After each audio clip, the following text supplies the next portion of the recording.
VIP chemistry classes में आपका स्वागत है। देखो बेटा, क्लास 10 और 11 के लिए टॉपिक है आज का तत्वों का वर्गीकरण और गुणधर्मों की आवृत्तता, classification of elements and periodicity of properties. तो इसमें आप पढ़ेंगे तत्वों का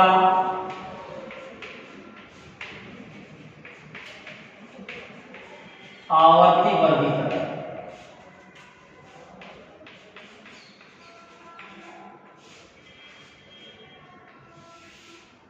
देखिए बेटा, तत्वों का प्रथम आवर्ती वर्गीकरण महान रशियन या रूसी वैज्ञानिक डी.आई. मेंडलीफ ने किया। इस दिशा में कई वैज्ञानिकों का योगदान रहा। Dobereiner, Newland, Lothar Meyer आदि वैज्ञानिकों ने अपना योगदान दिया। तो देखिए, तत्वों का प्रथम आवर्ती वर्गीकरण महान रूसी वैज्ञानिक डी.आई. मेंडलीफ ने किया था। तो लगभग 100 वर्ष पूर्व 60 से भी कम तत्व ज्ञात थे, परंतु अब तक 1 से 18 तत्वों की खोज हो चुकी है, जिनमें से लगभग 90 तत्व प्रकृति में मुक्त या संयुक्त अवस्था में पाए जाते हैं तथा शेष तत्वों को वैज्ञानिकों ने कृत्रिम विधियों से बनाया है। आवर्त सारणी से तत्वों और उनके यौगिकों का अध्ययन क्रमबद्ध और सरल हो गया है। तो देखिए, आवर्त सारणी का विकास सबसे पहले बेटा तत्वों का धातुओं और अधातुओं में वर्गीकरण किया गया। धातुओं व अधातुओं में वर्गीकरण।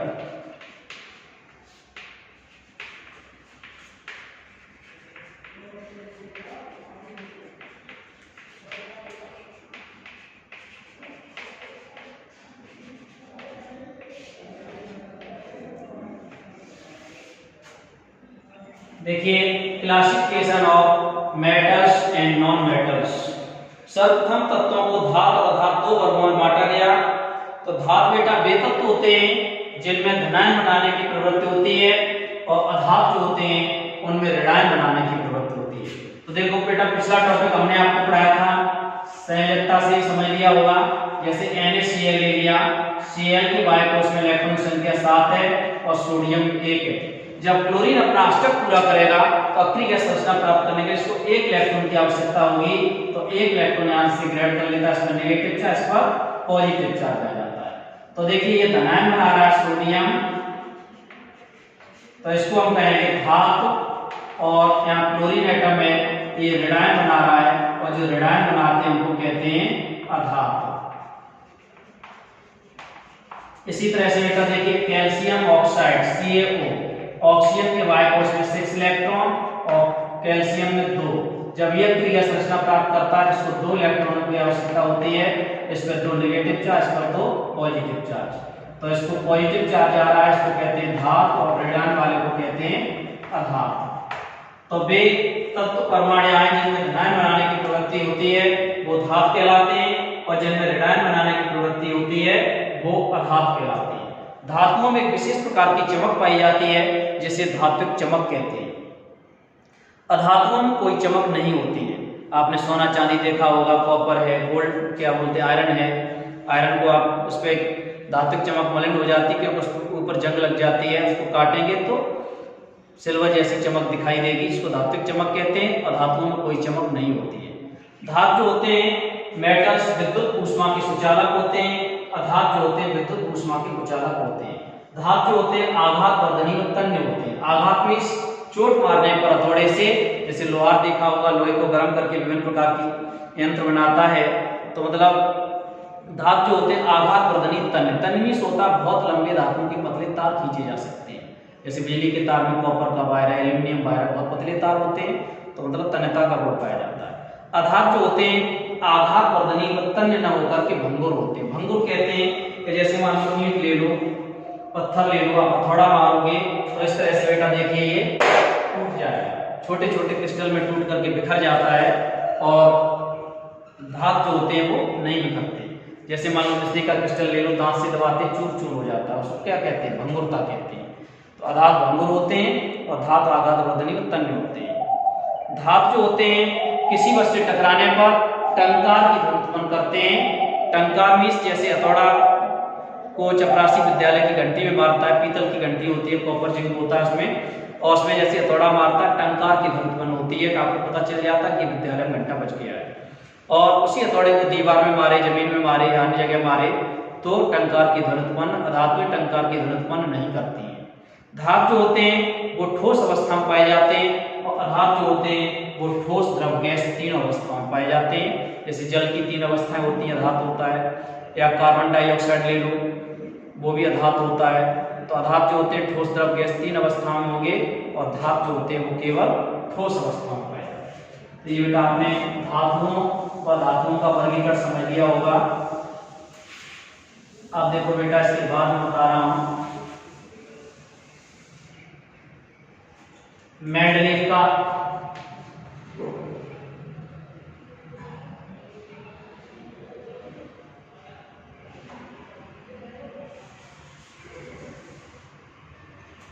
देखिए नेक्स्ट टॉपिक है बेटा अगला आपका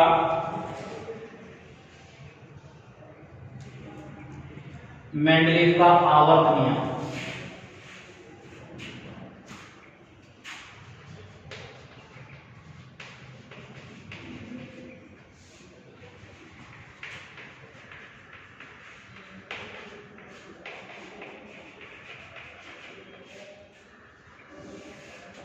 मेंडलीव पीरियोडिक लॉ,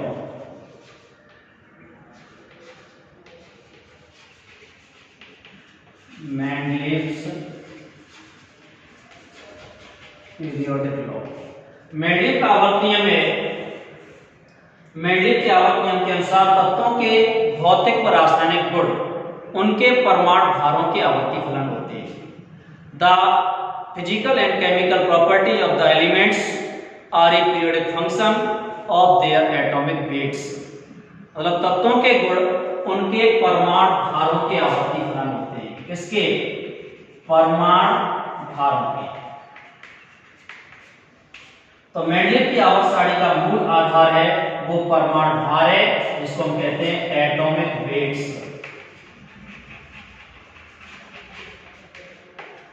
तो तत्वों के गुण उनके परमाणु भारों के आवर्ती फलन होते हैं। अब मेंडलीव की मूल आवर्त सारणी बेटा देखिए, मेंडलीव की मूल आवर्त सारणी है जिसको हम कहते हैं original periodic table of Mendeleev. तो मेंडलीव की मूल आवर्त सारणी में आवर्त नियम के आधार पर मेंडलीव ने तत्वों को परमाणु भारों के क्रम में 10 क्षैतिज पंक्तियों में व्यवस्थित किया। मतलब आवर्त नियम के आधार पर मेंडलीव ने तत्वों को परमाणु भारों के बढ़ते हुए क्रम से 10 क्षैतिज पंक्तियों में व्यवस्थित किया, जिनको हम श्रेणियां कहते हैं। 10 क्षैतिज श्रेणियों को 7 क्षैतिज और 8 खड़े कॉलमों में बांटा गया। ये तो बेटा देखिए कॉलम होते हैं, 7 क्षैतिज होते हैं, तो क्या कहते हैं हम? आवर्त कहते हैं। ये इधर को जाएंगे तो ये कहलाते हैं आवर्त, और ऊपर से नीचे की ओर जाते हैं तो इनको कहते हैं हम वर्ग, पीरियड। तो 7 क्षैतिज और 8 खड़े कॉलमों में बांटा गया। 7 क्षैतिज कॉलमों को आवर्त और 8 खड़े कॉलमों को वर्ग कहते हैं। तो देखिए बेटा 7 क्षैतिज कॉलमों में तत्वों को परमाणु भारों के बढ़ते हुए क्रम में रखा गया। ऐसा करने के लिए कई तत्वों के परमाणु भारों के क्रम को बदलना पड़ा तथा कई सारणी में स्थानों को रिक्त छोड़ना पड़ा, क्योंकि मेंडलीव का अनुमान था कि रिक्त स्थानों की पूर्ति नए तत्वों की खोज से होगी। अब उन सभी तत्वों की खोज हो चुकी है जिनके लिए मेंडलीव ने आवर्त सारणी में रिक्त स्थान छोड़ा था। फिर से बेटा एक बार समझिए, आवर्त नियम के आधार पर मेंडलीव ने तत्वों को परमाणु भारों के बढ़ते हुए क्रम से 10 क्षैतिज पंक्तियों में व्यवस्थित किया, जिनको श्रेणियां कहते हैं। 10 श्रेणियों को 7 क्षैतिज कॉलमों, 1 2 3 4 5 6 7 क्षैतिज कॉलमों और 8 खड़े कॉलमों में व्यवस्थित किया। 7 क्षैतिज कॉलम थे ये वाले आवर्त कहलाए। ऊपर से नीचे की ओर जाते हैं, देखिए यहाँ first, second, third, fourth, fifth, sixth, seventh और यहाँ 8। 7 क्षैतिज कॉलम आवर्त और 8 खड़े कॉलम वर्ग कहलाते हैं। 7 क्षैतिज कॉलमों में तत्वों को परमाणु भारों के बढ़ते हुए क्रम में व्यवस्थित किया। ऐसा करने के लिए कई कई तत्वों के परमाणु भारों के क्रम को बदलना पड़ा तथा कई कई सारणी में स्थानों को रिक्त छोड़ना पड़ा, क्योंकि मेंडलीव का अनुमान था रिक्त स्थानों की पूर्ति नए तत्वों की खोज से होगी। अब उन सभी तत्वों की खोज हो चुकी है जिनके लिए मेंडलीव ने सारणी में रिक्त स्थान छोड़ा था, और इन तत्वों के गुण भी वही पाए गए जो मेंडलीव ने इनकी खोज होने से पहले बता दिए थे। तो ये बेटा हम तत्व लिख के भी बताएंगे आगे आपको। तो मेंडलीव की आवर्त सारणी में कुछ बेटा दोष भी थे कि जैसे हाइड्रोजन का आवर्त सारणी में कोई उचित निश्चित स्थान न होना। हाइड्रोजन को आवर्त सारणी में 2 जगह स्थान दिया गया था, 7 ग्रुप में हेलोजन्स के ऊपर भी था और 4 धातुओं के ऊपर भी था। एक तत्व को आवर्त सारणी में 2 जगह स्थान मिलना आवर्त सारणी का दोष था, और अक्रिय गैस तत्वों को आवर्त सारणी में स्थान न मिलना और लेंथेनाइड एक्टिनाइड तत्वों को आवर्त सारणी में स्थान न मिलना, तत्वों की सम और विषम श्रेणियां, विभिन्न गुणों वाले तत्वों को आवर्त सारणी में एक ही वर्ग में रखना और तत्वों की परिवर्ती संयोजकता, तो ये कई दोष थे। अभी हम दूसरी आवर्त सारणी से आपको डिफाइन करके बताएंगे। तो अब बेटा देखिए आधुनिक आवर्त नियम।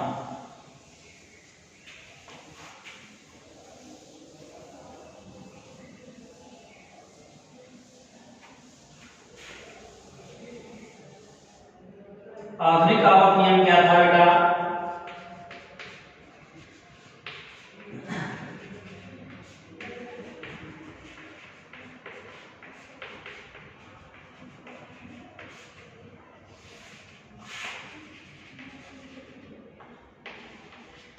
Modern periodic law. देखिए आधुनिक आवर्त नियम दिया था वैज्ञानिक HGJ मोजले, इनको मोजले कहते हैं। तो वैज्ञानिक मोजले के अनुसार तत्वों के गुण उनके परमाणु क्रमांकों के आवर्ती फलन होते हैं। तो वैज्ञानिक मोजले ने परमाणु क्रमांक की खोज की थी, तो तत्वों के गुण होंगे वो परमाणु क्रमांकों के आवर्ती फलन होंगे। परमाणु क्रमांक होता है किसी तत्व के परमाणु, इसको कहते हैं परमाणु, यहाँ बीच में होगा इसको कहेंगे नाभिक न्यूक्लियस, और बीच में आओगे प्रोटॉन। तो किसी तत्व के परमाणु नाभिक में उपस्थित प्रोटॉनों की संख्या परमाणु क्रमांक कहलाती है। तो देखिए बेटा यहाँ तत्वों के गुण उनके परमाणु क्रमांकों के आवर्ती फलन होते हैं। The property of the elements are a periodic function of their atomic numbers. इसके बाद देखिए बेटा मेंडलीव की संशोधित आवर्त सारणी आई।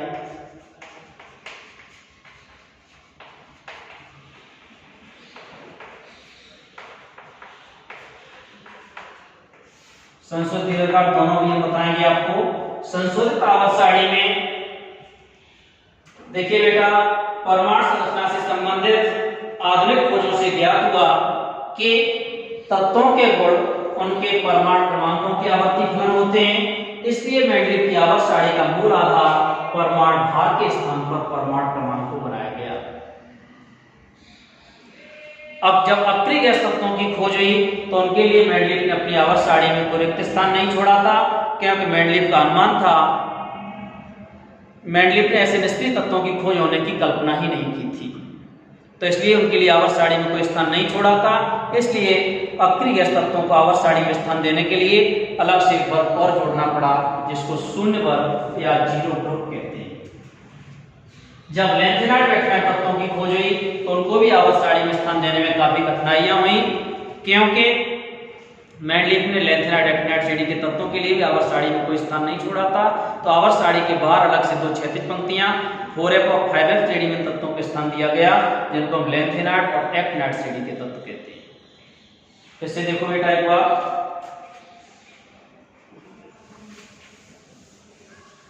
संशोधित आवर्त सारणी में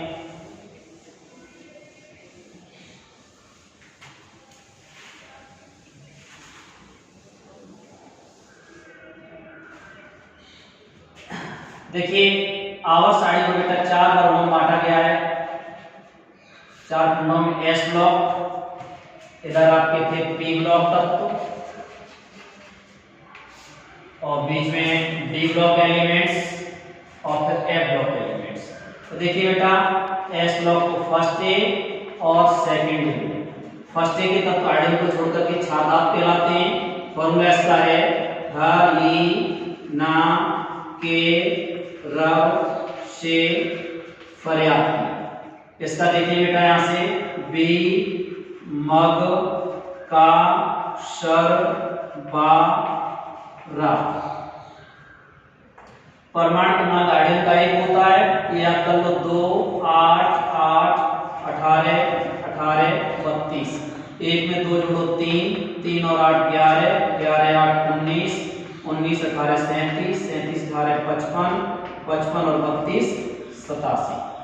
इसका परमाणु क्रमांक बेटा देखो 4 होता है, 4 और 8 12 12 8 20 20 18 38 38 18 56 56 और 32 88। अब बेटा नंबर आता है पी ब्लॉक का।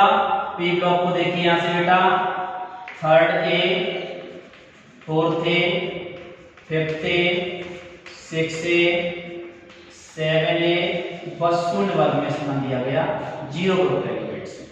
इसका देखिए यहां से बैंगन, आलू, गाजर, इन, फैला, boron, aluminium, gallium, indium, thallium. लिखने का तरीका बता रहा हूं, आपको रटना नहीं पड़ेगा तब तो आपको इस फॉर्मूले से लिखते हैं कसी जे सन पब carbon, silicon, germanium, tin, lead. यहां से देखिए बेटा निशा पांडे ऐसे सबको विस्मित किया। Nitrogen, phosphorus, arsenic, antimony, bismuth. ओ सल्फर से टेलीफोन करो। Oxygen, sulphur, selenium, tellurium, polonium. यहां से देखो बेटा फूल कली बरसों इधर आती। Fluorine, chlorine, bromine, iodine, astatine. यहां से देखिए हे नीलम, आरजू करो, जिद रहने दो। Helium, neon, argon, krypton, xenon, radon. अक्रिय गैस तत्व है, किसी से क्रिया नहीं करते। तो इसका परमाणु क्रमांक देखो बेटा 2 होता है, 2 और 8 10 8 18 18 36 18 54 54 और 32 86। इस तरह से हम एटॉमिक नंबर निकाल सकते हैं। अब देखिए बेटा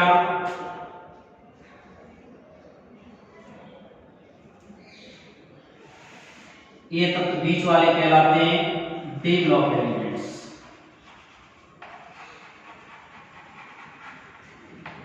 तो देखिए डी ब्लॉक एलिमेंट्स को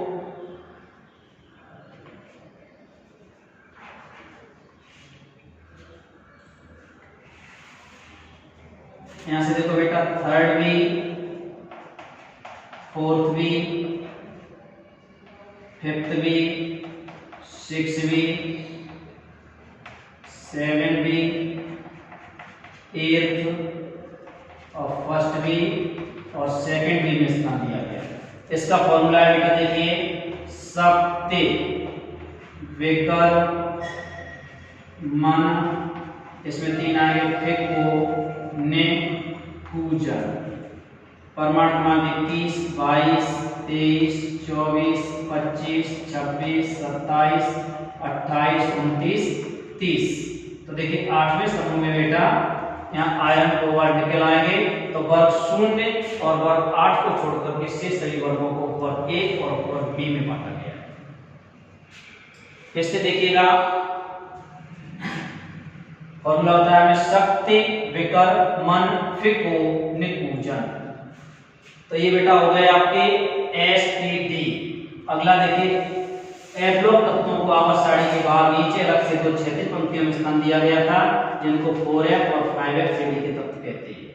4f श्रेणी इस तरह से आ जाता है साइकिल पर सवार नंदू, पीएम, स्मार्ट, यूरोका, गधा था, तब, डाई, हॉकर ने ईरान के तमाम युवकों को लूटा। तो ये बेटा अभी हम आवाज साड़ी यहाँ लगा करके तब नेक्स्ट डायग्राम में बताएंगे आपको इनके लक्षण क्या थे। तो यहाँ केवल डेफिनेशन सुन लीजिए। परमाणु संरचना से संबंधित आधुनिक खोजों से ज्ञात हुआ कि तत्वों के गुण परमाणु क्रमांकों के आवर्ती फलन होते हैं। तो मेंडलीव की आवर्त सारणी का मूल आधार परमाणु भार के स्थान पर परमाणु क्रमांक को बनाया।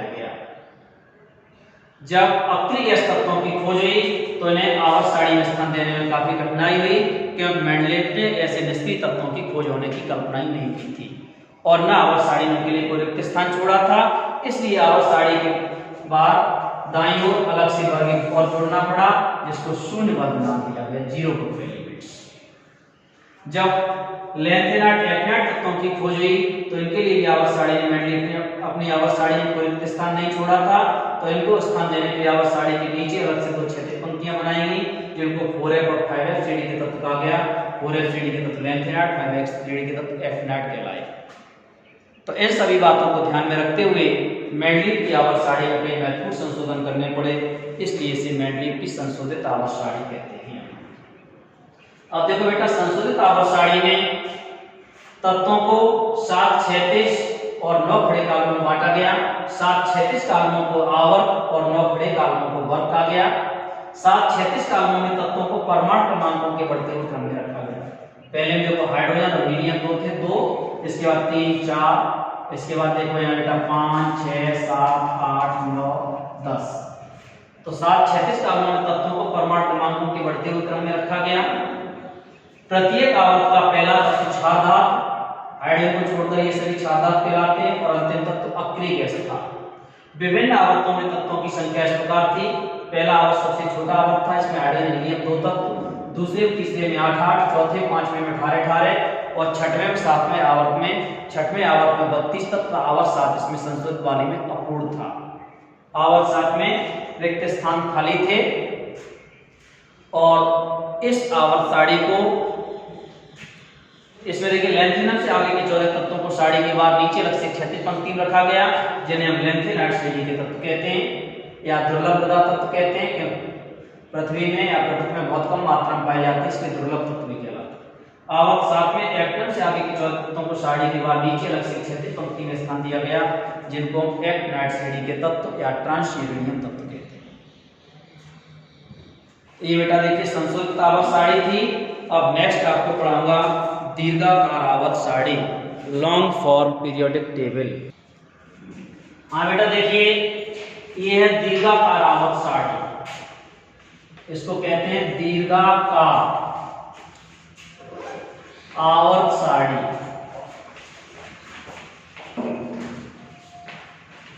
Long form of periodic table.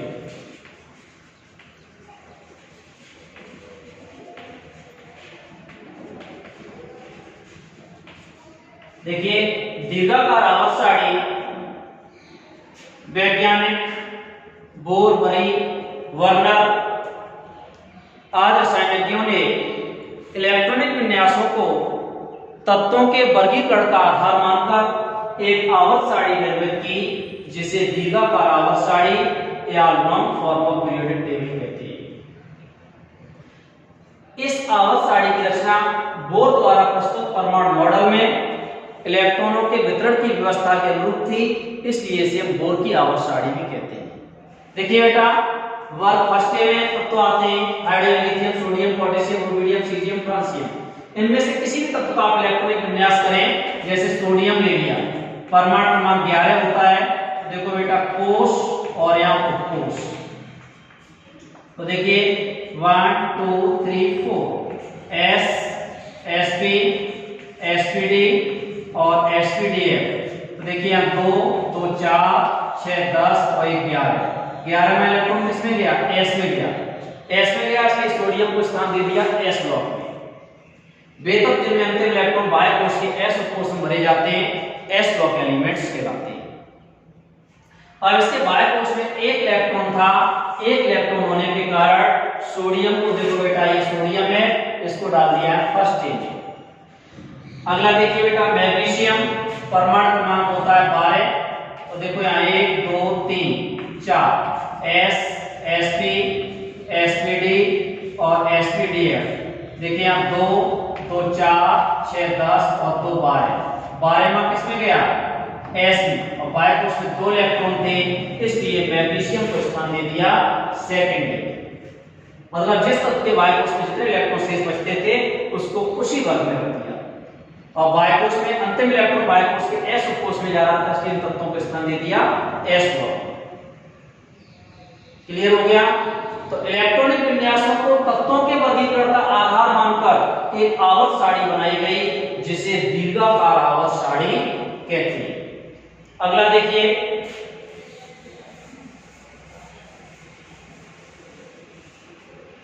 इधर से ले रहा हूं बेटा, देखिए जैसे एल्यूमिनियम में लिया परमाणु क्रमांक 13, तो देखो 1 2 3 4 एस एसपी एसपीडी और एसपीडीएफ।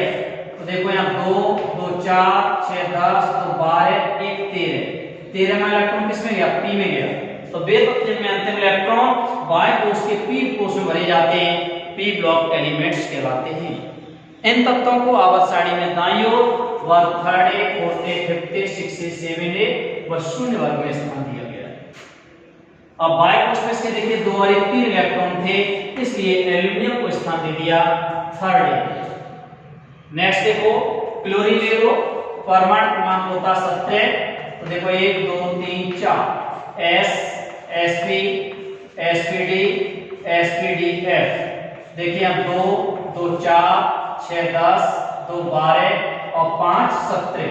बाएं कोष में 5 और 2 7 इलेक्ट्रॉन है। 7 इलेक्ट्रॉन होने के कारण क्लोरीन को स्थान दिया है 7 में। तो अंतिम इलेक्ट्रॉन देखिए 17 में किसमें जा रहा है? पी में जा रहा है।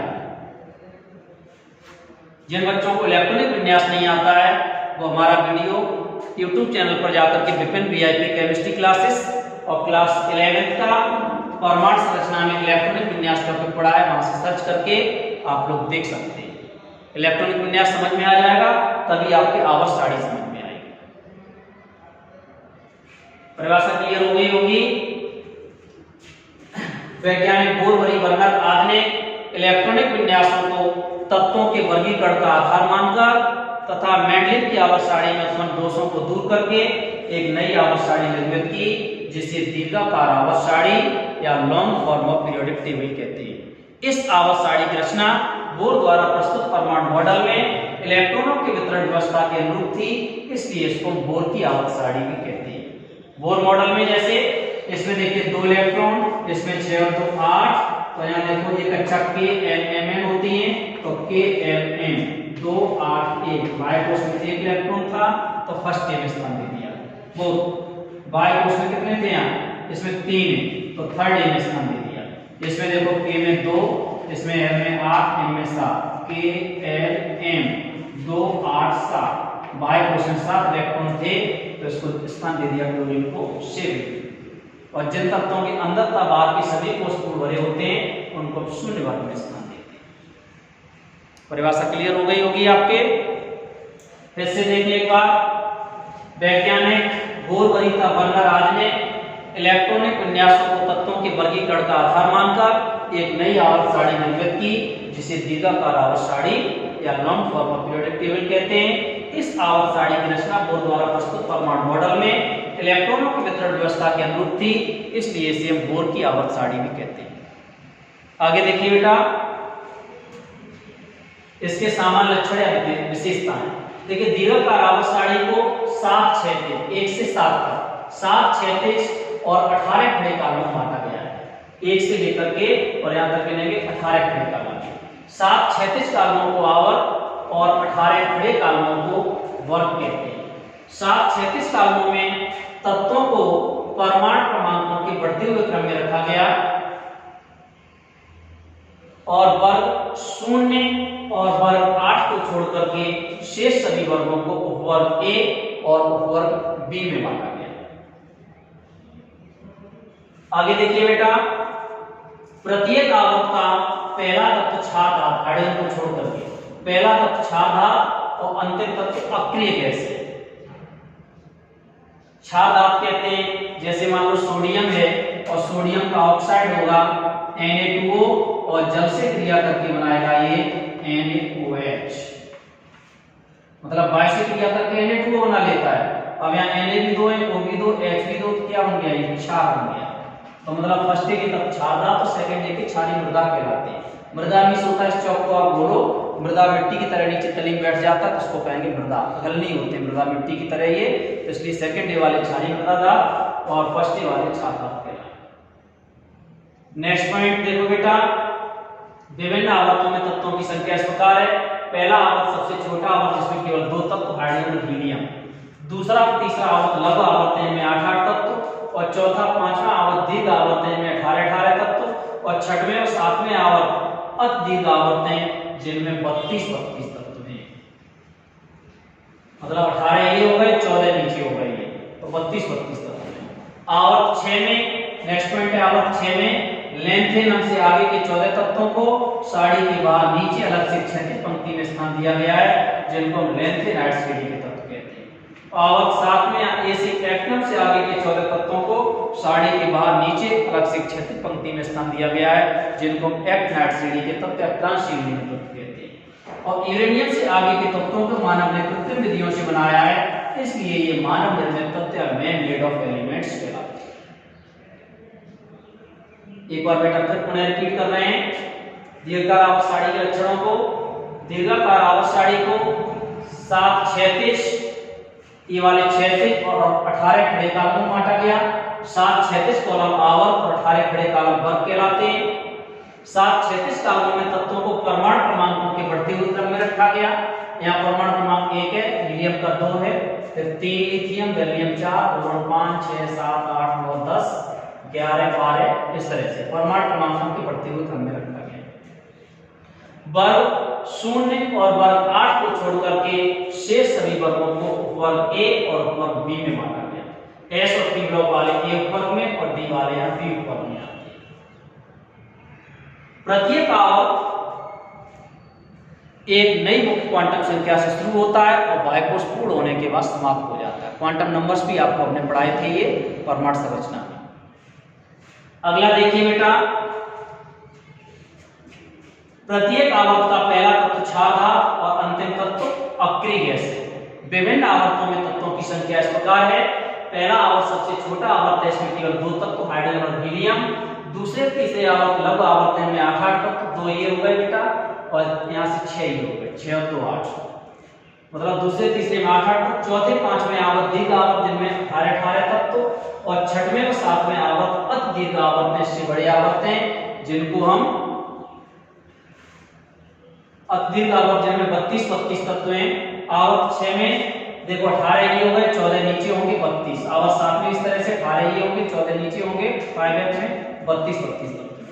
और आवर्त 6 में लेंथेनम एल से आगे के 14 तत्वों को यहाँ से देखो आवर्त सारणी के नीचे लिख से क्षैतिज पंक्ति में स्थान दिया गया है जिनको हम 4f श्रेणी के तत्व या लेंथेनाइड श्रेणी के तत्व या दुर्लभ तत्व कहते हैं, रेयर अर्थ एलिमेंट्स। आवर्त 7 में एक्टिनम से आगे के 14 तत्वों को सारणी के बाहर नीचे लग से क्षैतिज पंक्ति में स्थान दिया गया है जिनको हम एक्टिनाइड श्रेणी के तत्व या ट्रांस यूरेनियम तत्व कहते हैं। यूरेनियम से आगे के तत्वों को मानव ने कृत्रिम विधियों से बनाया है, इसलिए ये तत्व मानव निर्मित तत्व या मैन मेड ऑफ एलिमेंट्स कहलाते हैं। नेक्स्ट पॉइंट, दीर्घाकार आवर्त सारणी को 4 खंडों में बांटा गया। एस ब्लॉक तत्व, पी ब्लॉक तत्व, डी ब्लॉक तत्व, एफ ब्लॉक तत्व। एस ब्लॉक तत्व क्या होते हैं? वे तत्व जिनमें अंतिम इलेक्ट्रॉन बाह्य कोश के एस कोश में भरे जाते हैं, एस ब्लॉक एलिमेंट्स कहलाते हैं। इन तत्वों को आवर्त सारणी में बाईं ओर वर्ग फर्स्ट ए और सेकंड ए में स्थान दिया गया है। अभी हमने बताया था एस ब्लॉक के आपको। अगला देखिए, पी ब्लॉक तत्व क्या होते हैं? वे तत्व जिनमें अंतिम इलेक्ट्रॉन बाह्य कोश के पी कोश में भरे जाते हैं, पी ब्लॉक एलिमेंट्स कहलाते हैं। इन तत्वों को आवर्त सारणी में दाईं ओर वर्ग third A, fourth A, fifth A, sixth A, seventh A व शून्य वर्ग में स्थान दिया गया है।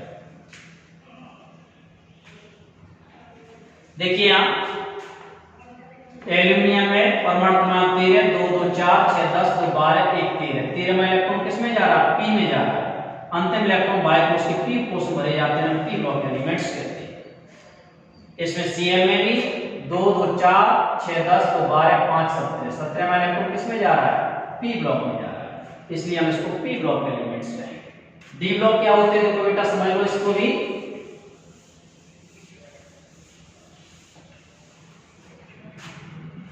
देखिए डी ब्लॉक एलिमेंट्स वे तत्व जिनमें अंतिम इलेक्ट्रॉन n-1 डी कोश में भरे जाते हैं, डी ब्लॉक एलिमेंट्स कहलाते हैं। इनमें से ये डी ब्लॉक के कोई सा तत्व ले लो, जैसे मान लो आयरन ले लिया, लोहा, परमाणु क्रमांक आयरन का होता है 26। तो देखिए बेटा कोष और उपकोष, यहां से देखो 1 2 3 4 एस, एसपी, एसपीडी और एसपीडीएफ। यहां से देखिए 2 2 4 6 10 2 12 5 7 12 और 6 18 और 2 20 20 और 6 26। 26वां किस में गया? डी में गया। तो बेतब जिनमें अंतिम इलेक्ट्रॉन बाय कोष से पिछले डी कोष में भरे जाते हैं या n-1 डी कोष में भरे जाते हैं, डी ब्लॉक एलिमेंट्स कहलाते हैं। अब बाय कोष इसका देखिए बेटा है चौथा, तो 4 में से 1 घटा दो, डी बराबर कितना बचा? 3d6। अंतिम इलेक्ट्रॉन देखो यहां जा रहा है 3d6। परिभाषा क्लियर हो गई होगी। बेशक जिनमें अंतिम इलेक्ट्रॉन बाय कोष से पिछले डी कोष में या n-1 डी कोष में भरे जाते हैं, डी ब्लॉक एलिमेंट्स कहलाते हैं। इन तत्वों को आवर्त सारणी में s तथा p ब्लॉक के मध्य 3rd B, 4th B, 5th B, 6th B, 7th B, 8th और 1st वी, 2nd वी में स्थान दिया गया। इन तत्वों के दो बाय कोष अपूर्ण होने के कारण ये वाला भी देखो अपूर्ण है और ये भी अपूर्ण है। तो इन तत्वों के दो बाय कोष अपूर्ण होने के कारण तथा डी कोष आंशिक रूप से भरा होने के कारण इनको हम संक्रमण तत्व या ट्रांजिशन तत्व भी कहते हैं। क्या कहते हैं इनको? संक्रमण तत्व या ट्रांजिशन एलिमेंट्स भी कहते हैं। Transition elements. अगला बेटा एक और रह गया, वो भी देख लो, एफ ब्लॉक एलिमेंट्स।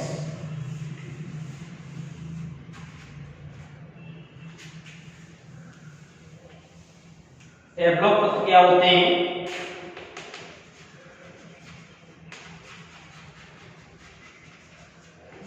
बेतब जिनमें अंतिम इलेक्ट्रॉन n-2 f कोष में भरे जाते हैं उन्हें हम एफ ब्लॉक एलिमेंट्स कहते हैं। इन तत्वों को आवर्त सारणी के बाहर नीचे अलग से दो क्षैतिज पंक्तियों 4f और 5f श्रेणी में स्थान दिया गया है। 4f श्रेणी के तत्व लेंथेनाइड और 5f श्रेणी के तत्व एक्टिनाइड श्रेणी के तत्व कहलाते हैं। कोई सा भी इनमें से यूरेनियम ले लिया हमने। परमाणु क्रमांक बेटा यूरेनियम का होता है 92। तो देखिए सेल और सबसेल 1 2 3 4 5 6 7 8। देखो S, SP, SPD, SPDF, SPDF, SPD, SPS।